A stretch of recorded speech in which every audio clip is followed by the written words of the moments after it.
Hi everyone. ఈరోజు మీకు ఒక నీతి కథ చెప్పబోతున్నాను. ఈ కథ నేను చిన్నప్పుడు చదువుకుంది.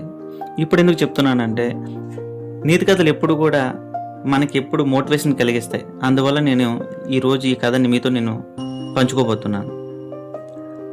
అయితే ఈ కథ ఇంగ్లాండ్ దేశంలో మేరీ అనే ఆమెకి డేవిడ్ అనే కొడుకు ఉంటాడు.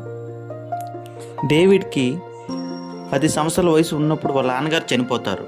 అందువలన వాళ్ళ కుటుంబం ఆర్థిక ఇబ్బందుల్ని ఎదుర్కోవాల్సి వస్తుంది. డేవిడ్ చదువు మధ్యలో ఆగిపోతుంది.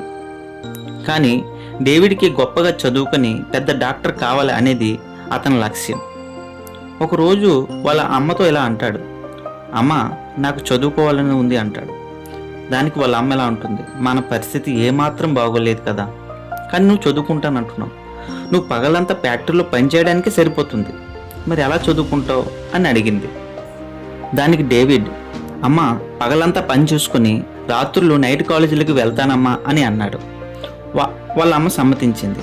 ఆ తరువాత డేవిడ్ పగలంతా ఫ్యాక్టరీలో పని చూసుకుంటూ ఇంటికి ఆర్థికంగా ఉపయోగపడుతూ రాత్రులు నైట్ కాలేజీలకు వెళ్తూ కష్టపడి చదువుకొని పెద్ద డాక్టర్ అవుతాడు. తన లక్ష్యాన్ని చేరుకుంటాడు. అయితే ఈ కథలో నీతి ఏంటంటే, నువ్వు లక్ష్యాన్ని చేరుకోవడంలో నీ పేదరికం అనేది నీకు అడ్డు కాదు.